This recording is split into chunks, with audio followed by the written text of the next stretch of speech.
Quand les nouvelles s'affolent, Métropole fait le point. Le point tous les matins, simultanément sur Radio et Télémétropole. Le point est une courtoisie de la BNC, Arcordia Shipping, les pompes solaires, Chimgé, Unipièces et Lissa Lotto. Madame, Monsieur, bonjour. Bienvenue à la rubrique Le Point de Radio et Télémétropole. Merci de votre fidélité, merci de l'intérêt. Nous allons ce matin parler de la CNMP, la Commission nationale des marchés publics, justement en prélude à la commémoration de son 19e anniversaire. Deux invités sont avec nous, M. Narcisse Jean-Baptiste, qui est responsable de communication, et le secrétaire technique principal, M. Yvon Oreste. Avec nos invités, nous allons parler de la CNMP, ce que l'on doit savoir, ce que l'on doit retenir de cette institution qui, si je ne m'abuse, est un organisme déconcentré de la primature. Tout à fait. Monsieur Jean-Baptiste, bonjour, bienvenue à Métropole. Merci d'accepter d'être avec nous ce matin. Et bonjour Wendel, bonjour à toute l'équipe technique de Radio Télémétropole. C'est un plaisir d'être là. Monsieur Oreste, Yvon Oreste, vous êtes secrétaire technique principal, on pourrait dire premier secrétaire technique de la CNMP. Bonjour. Bonjour Wendel et bonjour à tous ceux qui nous regardent ou bien qui nous écoutent aussi sur la radio Métropole. Je suis très content d'être avec vous pour parler marché public. Vous l'avez bien dit, pour parler marché public. Avant même de dire la Commission nationale des marchés publics, ce qui m'amène à vous poser cette première question, la différence entre cette institution et les marchés à proprement parler, marchés ou encore des espaces publics où certaines gens se réunissent pour liquider leurs produits, pour vendre. Il n'y a aucun rapport. Et oui, on peut dire qu'il y a un rapport. Car pour faire un marché public dans le sens que vous évoquez, il faut un marché public. Qu'est-ce que je veux dire par là? La définition officielle du marché public au sens de la Commission nationale des marchés publics, c'est un contrat. Un contrat qu'une administration publique, alors nous l'appelons une autorité contractante, passe avec un opérateur privé pour réaliser quelque chose. Par exemple, la construction de routes, l'acquisition de fournitures, la réalisation de services ou de prestations intellectuelles. Donc le contrat, c'est ça qu'on appelle le marché public. Pourquoi marché public? C'est parce que l'une des parties, c'est une administration publique et l'autre, c'est l'opérateur privé. Donc, à supposer qu'une collectivité, disons la mairie de Port-au-Prince par exemple, décide de faire un marché public dans le premier sens, c'est-à-dire une construction où il faut passer par la Commission nationale des marchés publics. Exactement. Donc il faut faire un marché public. Donc ce contrat qui va engager la collectivité de Port-au-Prince et l'opérateur qui est une entreprise qui aura à exécuter le marché, c'est-à-dire à faire la construction. Donc vous voyez, donc la mairie veut faire un marché public, mais pour cela, elle fait un marché public, c'est-à-dire elle fait un contrat. Donc c'est le contrat qui est le marché public qui va donner comme résultat un marché public dans le sens de la construction de ce bâtiment qui sera érigé. J'aime bien la méthodologie pour bien atterrir. Alors, j'ai envie de vous demander, messieurs, comment cela se faisait avant? Parce que si l'on s'apprête à commémorer le 19e anniversaire de la CNMP, il faut croire que cela se faisait d'une autre manière. Oui, donc il y avait bien sûr un précédent. Donc avant la création de la CNMP, le 3 décembre 2004, les marchés publics et les marchés étaient passés. Mais d'une manière, je dirais... de gré à gré ou bien... Pas de gré à gré, mais on ne connaît pas les normes. Maintenant, à partir de 1953, on a eu une loi sur l'adjudication qui a été prise et cette loi était basée sur la proposition du meilleur prix. Et jusque-là, le meilleur prix proposé tient toujours. C'est-à-dire l'offre la mieux disante quand un marché a été mis, quand on fait un appel d'offres. Donc on s'attache que les opérateurs économiques fassent des propositions. Et l'offre, la meilleure proposition, d'accord, est celle qui est souvent retenue. Maintenant, à partir de 1989, on a eu un décret qui qui est sorti. Et dans ce décret, on avait proposé l'expression Commission nationale des marchés publics, mais qui n'était pas une structure administrative. Et cette structure était la réunion de quelques directeurs généraux de quelques institutions. Et puis 19 ans plus tard, donc plutôt 15 ans plus tard, soit en 2004, donc on a eu la création de la commission, d'accord, un décret, c'était à l'époque de la transition Boniface Latortue. Donc on a eu ce décret qui... Donc c'est un bébé d'un gouvernement de transition. Justement, c'est un bébé d'un gouvernement de transition. Ben, évidemment, au cours des transitions, on fait pas mal de choses. Et au cours de cette transition-là, on a créé aussi, je crois, l'ULCC, on a créé aussi l'IGF au sein du ministère des Finances. Toutes ces entités font partie de ce qu'on appelle la chaîne de la lutte contre la corruption. Nous faisons aussi partie de cette chaîne. Donc, la CNMP est née le 3 décembre 2004. Donc, pour justement baliser et permettre justement à ce que les marchés soient passés dans des conditions optimales, dans des conditions idéales, parce que normalement, avec la création de la CNMP, on facilite l'accès de plus d'opérateurs économiques aux appels d'offres. On fait également, on parle de transparence des procédures, on parle aussi d'efficacité des dépenses publiques et notamment le respect des règles d'éthique. Je ne sais pas si j'ai tout saisi, si j'ai bien compris. Là, je crois comprendre qu'on tenait quand même à ce qu'il y ait appel d'offres, même avant l'existence de la Commission nationale des marchés publics. Est-ce que c'est le cas? Ou bien je suis président, ou je suis Premier ministre, mon ministre des TBTC, par exemple, soumet à mon appréciation un projet quelconque. Il a dit de détenir un projet qu'il veut, à brève échéance, matérialiser ou concrétiser. Et là, ensemble, il est convoqué à mon bureau, je suis président ou je suis Premier ministre, et puis là, je lui ai dit, est-ce que tu as une firme, est-ce que vous avez une firme, monsieur le ministre, qui peut rapidement construire cette route? Et là, il me dit oui, et puis j'appelle la firme, et puis je lui dis, combien vous demandez? Ça n'a jamais été le cas de cette manière. Je laisse M. Oreste rebondir sur cette question. Et comment cela se faisait exactement? Ce dont vous parlez, M. Théodore, c'est ce que nous appelons le gré à gré. Et la procédure de gré à gré, ce n'est pas une procédure illégale.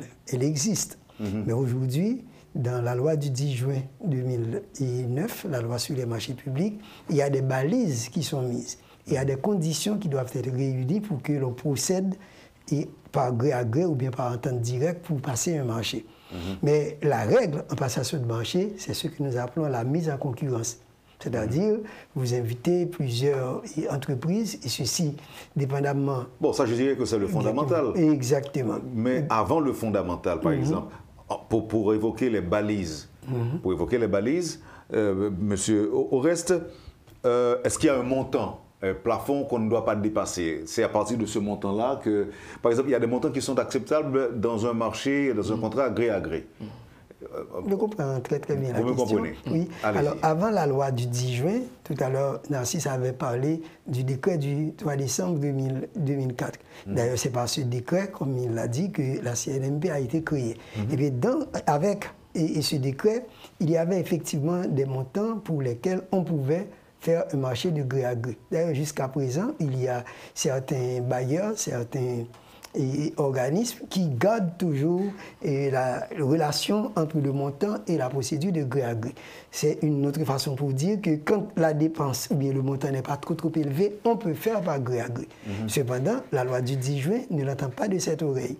Donc, pour avoir un marché de gré à gré, quel que soit le montant, on peut toujours l'utiliser si l'une des 4 conditions prescrites est réalisée. Donc maintenant, ce n'est plus une question de montant, mais plutôt une question de conditions. Je vous donne un exemple. À supposer qu'une autorité contractante ou bien une administration désire faire une acquisition, ou bien passer un marché, et qu'il existe un brevet pour avoir ce produit. Mais celui qui a fait ce brevet, qui a créé en quelque sorte ce produit, qui détient un brevet, on n'a pas besoin de faire un appel d'offres pour pouvoir acheter cette entreprise ou bien acheter ce produit. Vous voyez? Donc, c'est la première condition. Donc, celui qui possède le brevet a une exclusivité. Je vous donne une deuxième condition. Il y a une situation d'urgence. Donc, on ne s'y attendait pas du tout. Et voici, le problème se pose et il faut automatiquement passer un marché. Eh bien, à ce moment, puisque quand on fait un appel d'offres, il y a des délais parfois assez longs qu'il faut suivre pour pouvoir aboutir à la signature du marché, eh bien, la loi autorise à négocier le marché, c'est-à-dire à le passer de gré à gré dans le cas d'une urgence. Vous voyez? Donc, une telle situation, eh bien, ne peut supporter que l'on passe par un appel d'offres, comme je vous dis, pour une question de temps. Il y a une troisième condition, par exemple, à supposer que il y a une entreprise qui était en train d'exécuter un marché et l'entreprise devient défaillante. Vous voyez? Or, il faut poursuivre, il faut achever. À ce moment-là, la loi permet à l'autorité contractante de négocier le marché avec une autre entreprise qui a les capacités pour pouvoir réaliser, disons, terminer le marché. Et enfin, il y a une dernière condition, à supposer que, eh bien, on avait commencé à exécuter un marché, et puis brusquement, on se rend compte qu'il y a quelque chose qu'on devait ajouter. Je prends un exemple. Avant le tremblement de terre du 10 janvier, exactement, du 10 janvier 2010, il y avait un bâtiment qui était construit, mais compte tenu que malgré les avertissements de monsieur et le responsable qui parlait toujours, de monsieur Prepti qui parlait toujours du tremblement de terre qui pourrait arriver à un moment ou à un autre, bon, à supposer que l'autorité contractante ou bien ceux qui ont procédé aux documents pour construire ce bâtiment, eh bien, ils n'avaient pas prévu de mettre et de renforcer le bâtiment pour que celui-ci soit parasismique. Et voilà, donc le tremblement de terre arrive. Par chance, ce bâtiment en construction n'est pas détruit. Résiste. Exactement, le bâtiment résiste pour une raison ou pour une autre. Alors, on ne va pas continuer à l'achever en l'état. Donc, il faut prendre des précautions et pour que, si jamais il y a un autre tremblement de terre, ce bâtiment puisse résister cette fois-ci pour de bon. Son renforcement. Exactement, il faut renforcer. Par conséquent, on n'a pas besoin d'appeler une autre entreprise pour faire ce travail, même s'il y avait un premier marché, on peut avoir un marché complémentaire, c'est ainsi qu'on l'appelle, avec la même entreprise qui est sur place, et ce marché complémentaire, on va le négocier avec l'entreprise, si bien entendu, la loi dit, cette entreprise avait remporté le marché par appel d'offres. Donc, on peut négocier avec elle. Je sais aussi qu'il y a un coordonnateur de la CNMP qui était porté disparu. Le premier, M. Joseph-François Robert Marcelo. Oui, c'était le premier. Oui. Le premier, non, c'était le 10 janvier 2009. D'accord, avant le tremblement de terre. Il y a également un prix qui porte son nom à la CNMP et justement, on va en parler un peu plus tard, en fin d'émission probablement. Ok, maintenant, si je vous demande de me faire un petit bilan du travail que la CNMP a réalisé 19 ans après. En 2 mots, êtes-vous satisfait de votre bilan?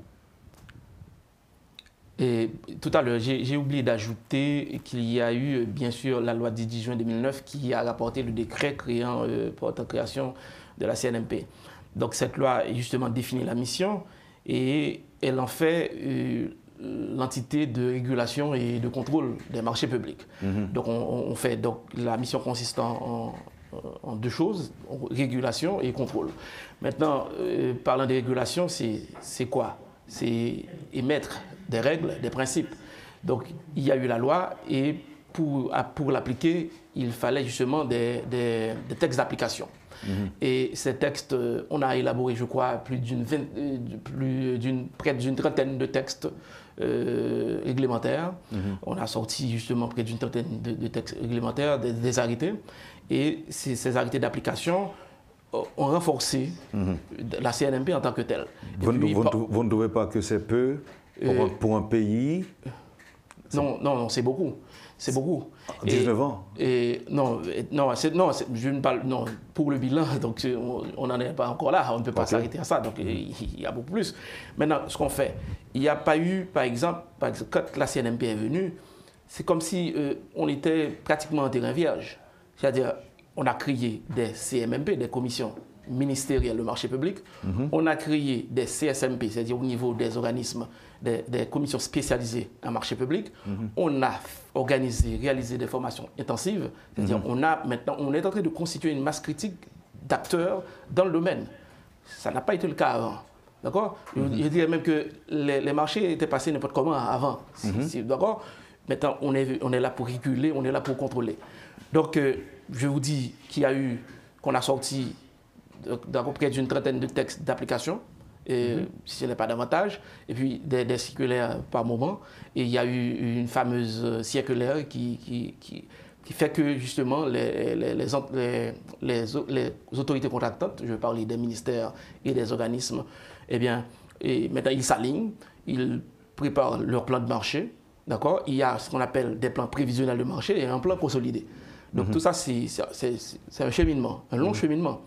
Donc, c'est-à-dire, on a organisé des formations intensives pour les acteurs, pour ceux qui émettent, qui élaborent des projets de marché. Donc, on a aussi fait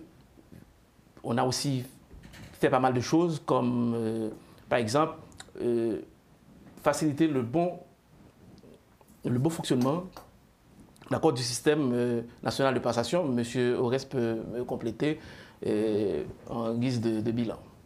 Alors, je peux ajouter quelque chose pour la mise en place du cadre légal et réglementaire sur les marchés publics. Comme Nancy l'a dit tantôt, donc en 1953, il y avait seulement la loi sur l'adjudication.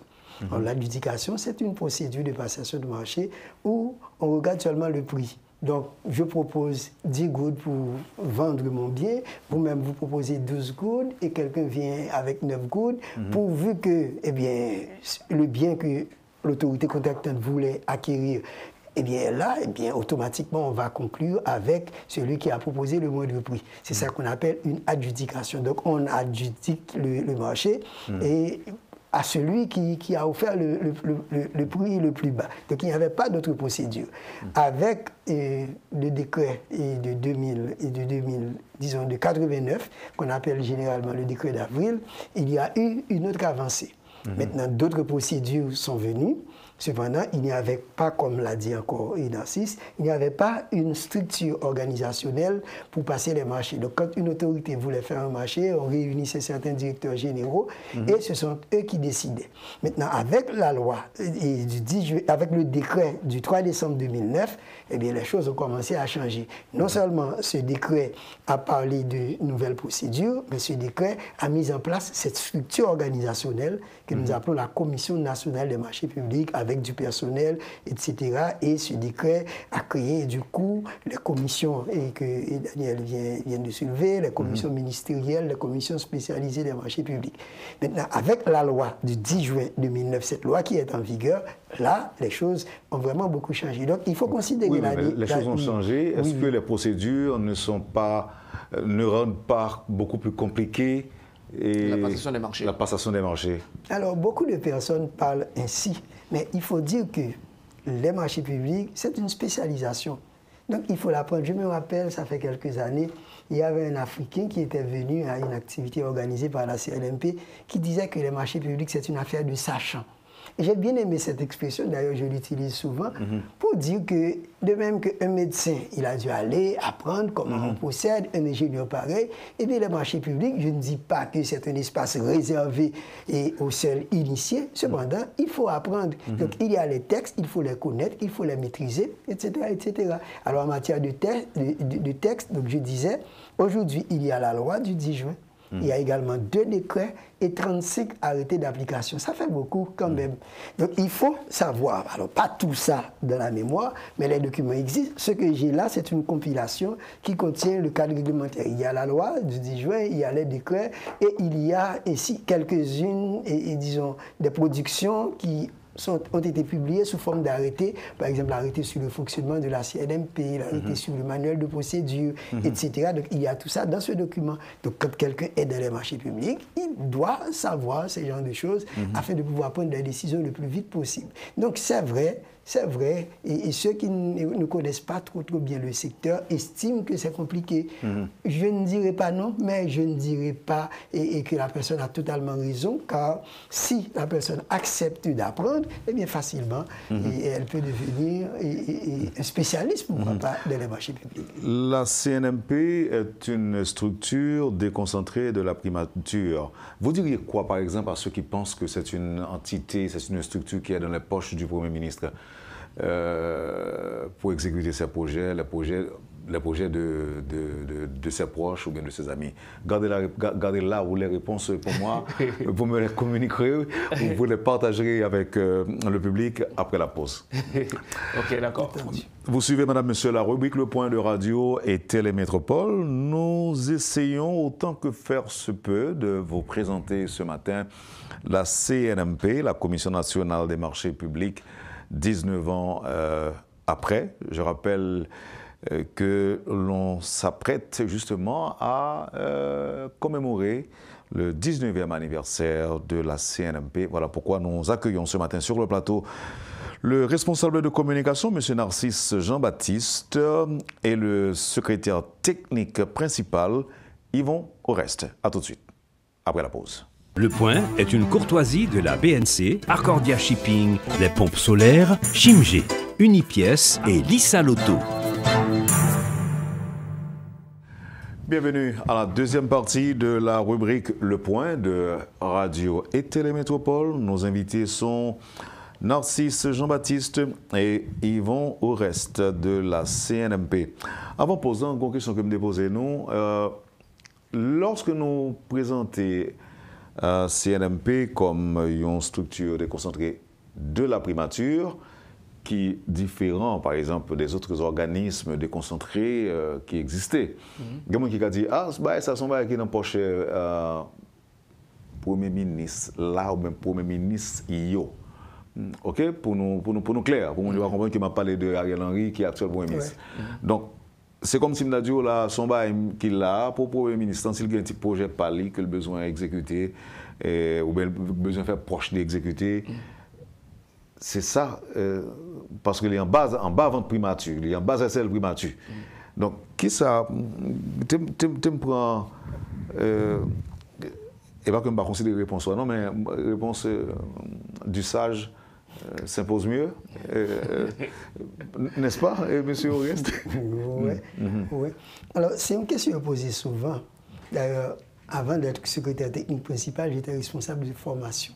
J'organisais régulièrement de la formation pour les membres des commissions ministérielles et des commissions spécialisées des marchés publics. Et une des questions que toujours me poser, c'est ça. Et pour quelle raison que fait CNMP et les relevés de la primature et plus précisément du Premier ministre? Et derrière question ça, il y a exactement ça que dit. Donc je pensais que ça mettait nous sous la coupe du Premier ministre et donc il est capable de dire nous que ça pour nous faire et à tout moment. Mais ce n'est pas du tout le cas. Ce n'est pas du tout le cas. D'ailleurs, même primature, là, lorsque il y a des marchés là, passés, eh bien, il faut qu'il voie dans le CNMP. Et là, il voit dans le CNMP, si le marché a un problème... Alors, il y a aussi primature, voit dans le CNMP, ou bien Premier ministre, là, voit dans le CNMP. Primature, là. Primature, là, ok. D'ailleurs, toute administration publique nationale, là, c'est même nous les autorités contractantes. Et toute autorité contractante, donc pour être capable de consommer et budget ou gagner, dépendamment du montant de dépenses, parce que c'est très important pour nous dire tout, toute dépense publique, eh bien, ce n'est pas marché public. Vous comprenez? Et c'est peut-être ça que fait, peut-être l'État bon pour nous parler d'une expression assez large qui est les commandes publiques. Donc, commande publique, c'est à toute dépense que l'administration a fait. Alors, nous retirer à faire salaire, qui a payé Mounio. Donc, toute dépense que vous avez fait pour que vous soyez capable de satisfaire les besoins qui gagnent. Travaux publics, besoin de faire route, éducation, besoin d'acheter livres, primature, besoin d'acheter machines, et finance, besoin de faire plaques pour mettre dans la machine. Donc, tout ça, il fait partie de la commande publique. Maintenant, dépendamment de montant commande là, il faut le classer. Et ça fait en deux commandes publiques là, il y a trois parties, mais on a parlé de deux là d'ailleurs. C'est une les commandes hors marché et l'autre les marchés publics. Les commandes hors marché, marché public. Fait différence là pour nous. Différence là, c'est sous montant. Avait dit ça n'a une dépense petit, c'est une commande hors marché. À partir de un seuil, et bien ça entrer dans le marché public. C'est ça, je pose une question ça au début, peut-être pas trop clair là-dedans.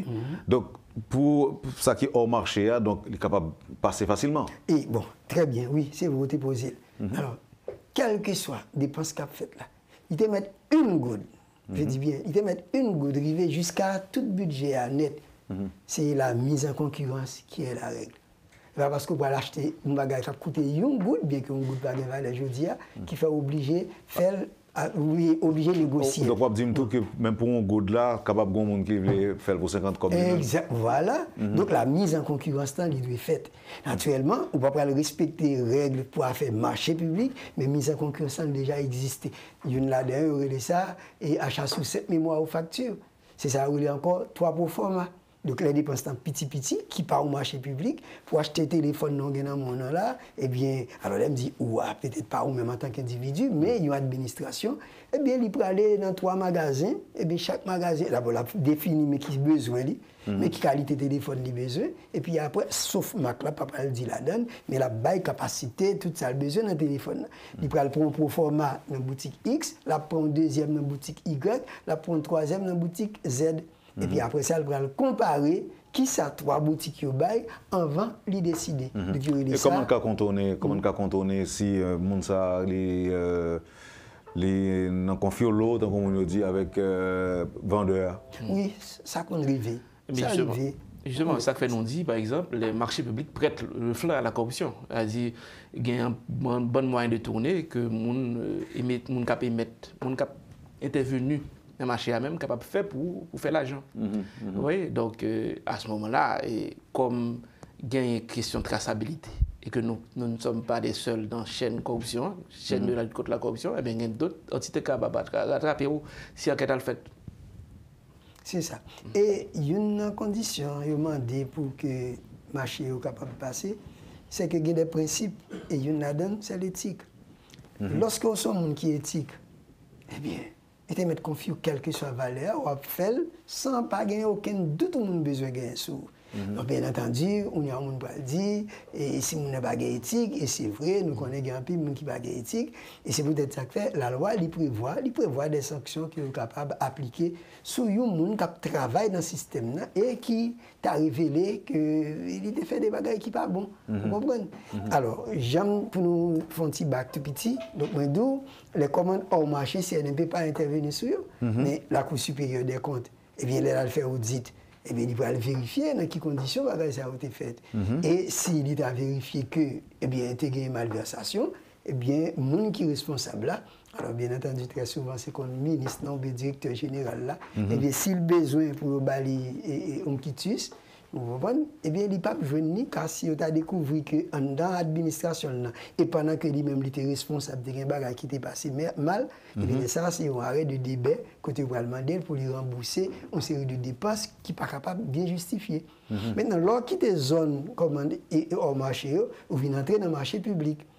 Et c'est ça qui peut faire différence. Par exemple, pour l'État, l'État, c'est à partir de 3,5 millions de gouttes qui vont entrer dans le marché public. Donc, toute dépense qui est en dessous de 3,5 millions de gouttes, eh bien, il n'y a pas de marché public. Donc, les ça, il y a des procédures pour l'utiliser, mais qui sont toujours demandées pour mettre en concurrence. Maintenant, à partir de 3,5 millions de gouttes pour l'État, par exemple, le ministère, eh bien, le ça va entrer dans le marché public, et là, CNMP vient présent, à partir de 3,5 millions de gouttes. Mais en dans le marché public, là, tout, il y a 2 catégories.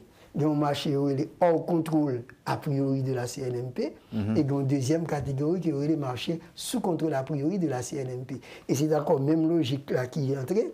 Lorsque le marché il peut coûter en pile l'argent, eh bien, ça, il dans le marché hors contrôle a priori de la CNMP. Mais pendant les hors contrôle, je bien dit a priori, ce n'est pas que CNMP n'a pas de regard sur lui. Jean l'assisté dit tantôt. Un plan de passation de marché que l'autorité a doit préparer, de voir dans le CNMP. Et dans le plan ça, tout marché que l'autorité a compté passer pour ANIA, toute la donne, que le marché a été hors contrôle a priori, que était sous contrôle a priori de la CNMP. Sauf que dans le plan, il y a une colonne qui marque contrôle a priori de la CNMP, oui, non.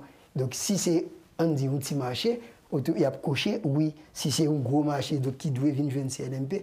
Alors, si c'est un petit marché, mettez non, donc pas de contrôle a priori de la CNMP, mais si c'est un gros marché, mettez oui. Mais lorsque CNMP n'a pas fait contrôle a priori, ça veut dire pour venir côté, pour envoyer des documents bali, ça peut empêcher que CNMP est toujours présent. Pour qui ça? C'est lui-même qui prépare la procédure qu'on doit suivre pour marcher en contrôle a priori de la CNMP.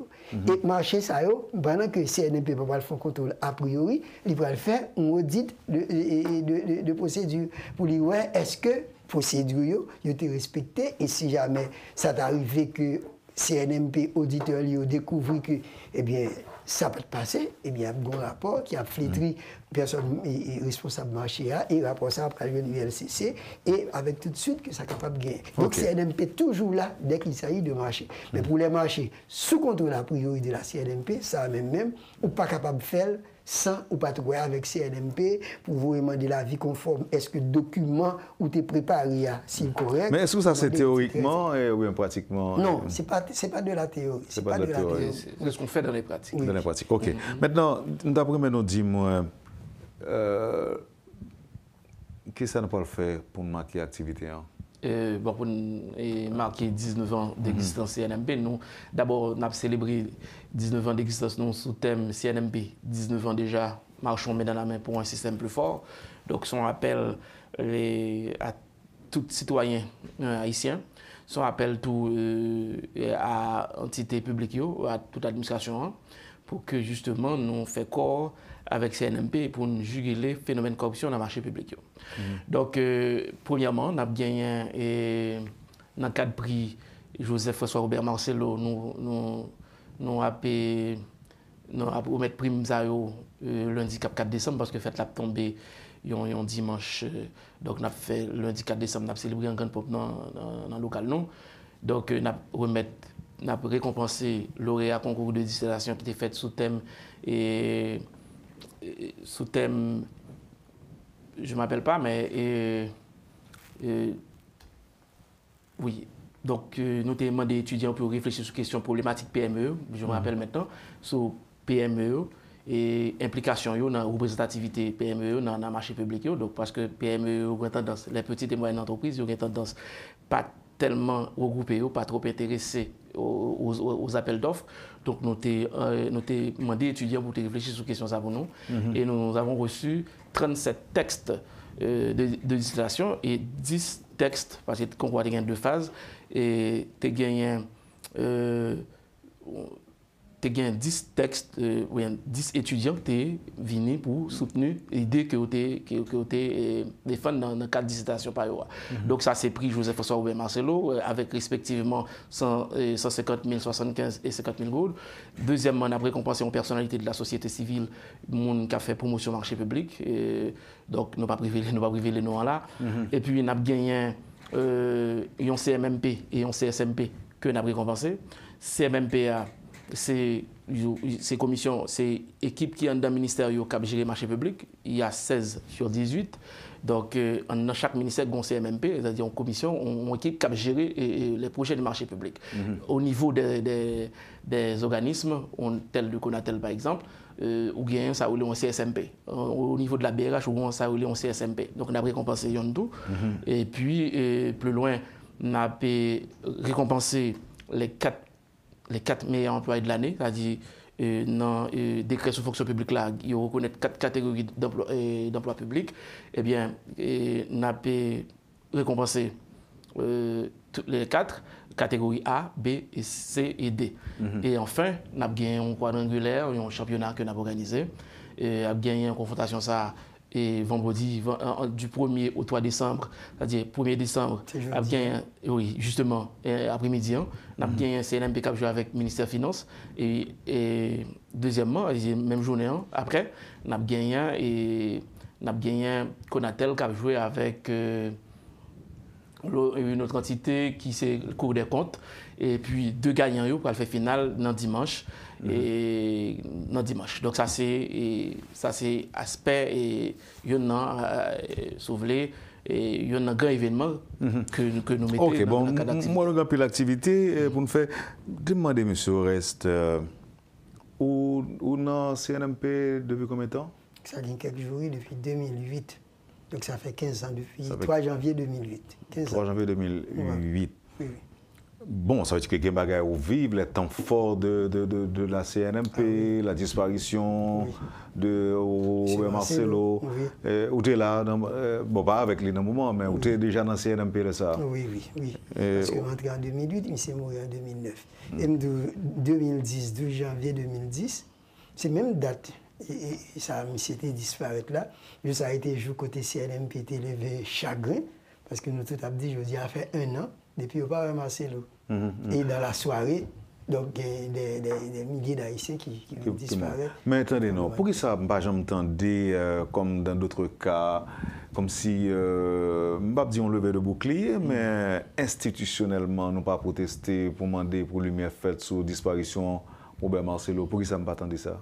Effectivement, nous ne pas prendre, des mesures et comme ça. Cependant, chaque fois qu'il y a occasion, nous toujours parler de lui-même, même d'accord avec que genre de manifestation qu'on voit l'autre institution qu'on a fait lorsque il y a des gens qui disparaissent et nous-mêmes nous pas fait à la vérité. Parce que il y a un peu de monde qui dit dit que la disparition de Robert Marcelo, en quelque sorte, il fait qu'un peu de monde connaît que Guillaume Bagay, c'est un MP.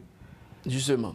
Et question enjeu, ouais, dans les marchés publics, il y a beaucoup d'enjeux. Ça pile là, c'est côté, d'ailleurs, dans les années précédentes, 15% du budget, et du PIB plutôt, est consacré au marché public. Donc, ce côté pile là, j'ai qu'à brasser. Et comme on ne saurait manier du beurre qu'on s'engraisse les doigts. Et gagner, les travailleurs de la CNMP ont exposé tout. Et même pas c'est le contexte 2009 là même expliqué, le 10 janvier 2009, M. Marcelo disparaît dans des conditions non encore élucidées et nous souhaitons justement que vous fassiez lumière sur la disparition parce que maintenant il peut être donné pour mort puisque après 10 ans justement. Donc tellement il y a un jeu, tellement il y a un fond à brasser, donc les gens sont prêts à faire n'importe quoi. On comprend. Maintenant, un petit détail pour me demander nous avant, comment nous arriver, par exemple, superviser. Nous avons des inspecteurs qui, dans chaque boîte l'État, qui permettent de nous connaître qui transactions pas faites, qui projets pas l'exécuter. Comment la machine a fonctionné? Très bien, merci pour la question.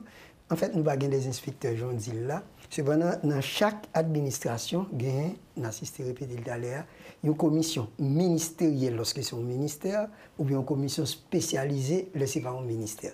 Donc, toute la loi fait obligation. Mais il faut dire la vérité, et à la réalité, il y a 16 sur 18 ministères, donc il y a 2 qui beaucoup une commission. Et dans les autres structures de l'administration publique nationale, le score là n'est pas aussi élevé. Par exemple, dans les collectivités, parce que toute collectivité, tous c'est des autorités contractantes, il est supposé qu'il y ait une commission spécialisée des marchés. Mais ce n'est vraiment pas le cas. Et même les sections communales, la loi reconnaît comme des autorités contractantes. Il est adoué qu'il y ait une commission spécialisée. Ça qu'empêche Jean-Pierre Aïea ou bien? Bon, premier bagaille, et jusqu'à présent, manquer compétence, ça a été arrivé des spécialistes en marché public. Nous, après, moi, à une époque, nous avons fait une conférence et puis nous avons un chiffre, nous avons besoin au moins plus que 1000 personnes qui ont du travail dans les commissions ministérielles ou bien dans les commissions spécialisées. Or, pour le moment, peut-être, on ne sait pas chiffre à arriver dans 300. Donc, c'est comme ça lié. Donc, ça veut dire qu'il y a un peu de travail qui est capable de créer. L'autre dit en commission. Oui. Ça veut dire qu'on 3-4 personnes qui t'a doué. Capable au moins 3 personnes qui sont dans la commission ministérielle. En province comme. Dans toute administration publique nationale, là, doué, il y a une commission qui a au moins 3 personnes. Et il y a un arrêté qui est sorti qui dit, mais qui profile mon ça mais qui quantité minimum. Et la commission est capable de. Qui profile mon ça? Bon, d'abord, il faut qu'on ait son universitaire qui est lié. Donc, dans le secteur, il y a une licence au moins. Et dans et licence ça il est capable de gagner dans des domaines dans le droit, si on fait génie, il y a des gens qui fait comptabilité parce que pas oublier marché public la brasse chiffres. Alors ça fait un minimum pour gagner au niveau. Exactement. Mais dis-moi, qui plus gros obstacle nous gagnons bon à part la mort de Marcelo, qui plus gros obstacle nous gagnons dans exécuter travail? Vous avez les moyens de vos ambitions, de votre politique. Et comment ça y est? Qui est le plus gros obstacle que nous... Ça, moi-même, je considère comme un obstacle, mais il y a des mesures qui apprennent par la CNMP pour essayer de résoudre les, et peut-être à moyenne ou bien à longue échéance. C'est, comme moi, je dis, manquer de monde qui connaît le marché public. Et CNMP, depuis les OFEL, depuis 2006, CNMP a fait formation pour montrer aux gens qui sont. Mais nous avons l'école qui est spécialisée dans ça. Nous travaillons pour ça, mais ça n'a pas beaucoup fait. Justement. Vous permettez-moi de rebondir sur ce que vous dites. Et nous créons une banque de ressources humaines pour faire dotation pour les ministères et organismes publics qui pourraient gagner et structurer ça. Donc, nous d'abord, nous avons gagné des stages intensifs pour recevoir des étudiants issus de différentes universités et public ou privé. Et donc, mon groupe ça a noté un concours. Donc, un deuxième concours pour l'organiser encore. Nous avons une base de données. Et moi, actuellement, là, il y a des ressources qui sont disponibles que à chaque demande, si on, comme on est dans le contexte de gens qui déplacés, ou bien des cas de déplacés, depuis on a entité besoin ressources humaines en matière de marché public, eh bien, les fait de maintenant, donc nous va aller. Et nous en passe pour nous organiser un deuxième concours pour nous gagner justement une banque de données sur question marché public. Donc dans ça, on fait des avancées. Donc ça veut dire que est-ce que le fait, d'abord, est-ce que nous prenons connaissance de rapport ULCCO? Le dernier rapport? Oui, dernier, ça qui oui, bien sûr. a parlé des lieux. Bien sûr, parce que l'ULCC fait partie, même avec nous, de la chaîne de la lutte contre la corruption. Et moi, je n'ai pas de possibilité pour me lire l'article 9 et loi 2010 là. Et parce que le texte ça va avec moi, bon, on va tomber sur les directement. Parce qu'il dit, nous avons une mission bien définie, nous avons fait régulation et contrôle, mais sans préjudice à l'autre organe de contrôle de l'État. Alors, ben, vous êtes fait dire ça. C'est parce que nous entendons que, par exemple, il y a des côtés en province, il y a des gens qui font des bails, qui laissent à désirer. Je ne vais pas faire personnalité parce que c'est pas ça que nous fait là. Mais il semblait que gagner une sorte de légèreté également, côté que le monde prend des décisions sans songer que l'État a fonctionné. Et c'est ça qui fait que il y a des gens qui d'abord retrouver non yo dans des rapports de l'ULCC. Est-ce que pas un problème qui est présenté à la base qui fait ça? D'accord. Je partie du principe qu'il n'y a d'administration que normée. L'administration, c'est procédure. D'accord? L'administration est normée, donc ça dit l'irréguler, l'irréguler, un ensemble de principes. Donc c'est les principes. Maintenant, dans une situation qu'on a dans l'administration, n'ayons pas peur des mots, il faut dire ça, Jean-Guéa, nous avons jusque-là une administration anomique où les règles ne sont pas d'application stricte. Donc il faut revenir à ça. C'est-à-dire que l'administration a régulé, normé et que et ceci, historiquement même, on voit ça. Historiquement, dans la fondation et l'État haïtien même, on voit ça, on voit des individus à tout moment qui est peut-être plus fort que l'État. Historiquement, si je prends Pétion, si je prends Pétion, Christophe, etc., par rapport à l'attitude de gain vis-à-vis de l'emploi, c'est de l'État. Justement, c'est historiquement, c'est l'État. Donc, historiquement, on a un problème ça, des individus qui octroient des privilèges auxquels ils n'ont pas droit. Donc, ça veut dire, ou bien ça qui arrive là. Dieu seul sait si réflexe ça pas là toujours. Non, il est omniprésent. Eh bien, dans le contexte ça, là, on a parlé de chaîne de la lutte contre la corruption, nous, chaque gagne mission par nous. Et parce que côté mission finie, eh bien, l'ULCC, la CSCCA, Cour des comptes, prend le relais. Nous allons finir, monsieur. Nous allons finir, puisque le Arguetan Valais nous n'avons pas le temps de développer beaucoup plus. Avant d'aller demander, monsieur Oreste, son parole, comme j'ai commencé l'émission avec les fini Navel, si je parle français par exemple, je cite les espaces côté que machin est allé produire. Je présenter comme, par exemple, je vous rappelle dans un instant parce que je suis dans un marché public. Est-ce que je me fais faute par rapport à la commission des marchés publics? Non, pas du tout. D'ailleurs, ici en Haïti, c'est ça que l'expression a été gagnée avant. Donc, nous allons venir pour venir retirer. Donc, son marché public ou non marché public. Alors, des fois, on connaît le marché communal, etc., vous comprenez, mais son marché public. Mais pas dans le sens de la CNP. Pas dans le sens pas nous, comme on dit, c'est un contrat. Et comme on dit, pour faire marché public, ça a côté de dit hier, c'était bon marché public qui était fait, qui permet que comme résultat, même que la liberté, vous me dites tout espace public ou bien marché communal ou bien marché public. J'en voulais. Au grand mot, nous dit ça. Oui, monsieur, merci un peu, Louis, et bonne célébration et, du 19e, bonne commémoration du 19e. Merci pour ce coup ça nous fait pour les gens qui sont intéressés à ça. Matin, moi, je pense que le monde m'apprendre tout. Et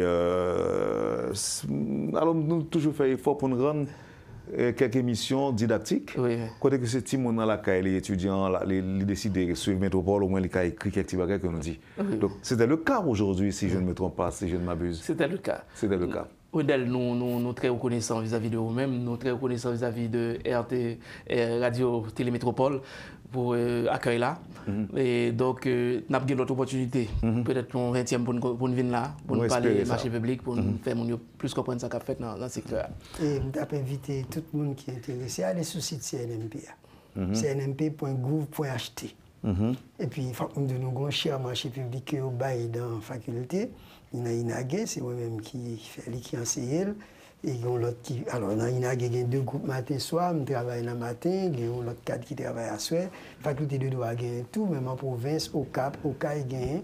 Et nous avons dégagé pour nous avancer. Et nous souhaitons bientôt, d'ailleurs, chaque fois que j'ai l'occasion de faire, surtout avec des universitaires, dire mon spécialisation qui attend nous. Nous sommes bien contents que vous viennent intégrer, vous viennent rejoindre nous. Et plus nous connaissons qui ça marché public lié, mieux ça vaut parce que c'est l'argent nous tous qui a dépensé pour bailler des services qui sont bons pour nous chaque. Donc merci encore parce que vous nous pas dit mon Carl Biden, non? Ah oui. Nous pas dit un pile. Pourquoi nous pas perdu? Nous pas payé un pile comme pas un pile comme touché. Bon alors comme il y a plusieurs raisons qu'on fait mon parti, nous perdu et puis tout gain tout qui quittait nous, mais qui toujours était dans le système, fort heureusement, parce que comme nous n'avons pas celle-ci. Non, mais les gens qui allaient, c'est des cadres. Bon, oui, des cadres que nous perdons. Une dizaine comme ça, une quinzaine. Non, il n'est pas arrivé tout ça. Mais personnel là, dans l'ensemble, combien il est, je dis, 300? Non, au niveau de la CNMP, nous avons aussi autour de 125, 119, 125, et c'est autour de 400 aussi. Encore une fois, merci Narcisse Jean-Baptiste, merci professeur Oreste, Yvon Oreste, merci infiniment pour votre disponibilité. Non, je vous remercie. Bon week-end, bon mois de décembre, bonne commémoration. Vous avez suivi, madame, monsieur, la rubrique Le Point de Radio et Télémétropole. Merci de nous avoir accueillis chez vous, madame, monsieur. Passez une bonne journée, un bon week-end, bon mois de décembre avec Métropole et à la semaine prochaine. Quand les nouvelles s'affolent, Métropole fait le point. Le point tous les matins, simultanément sur Radio et Télémétropole. Le point est une courtoisie de la BNC, Accordia Shipping, les pompes solaires, Chimgé, Unipièce et Lissa Loto.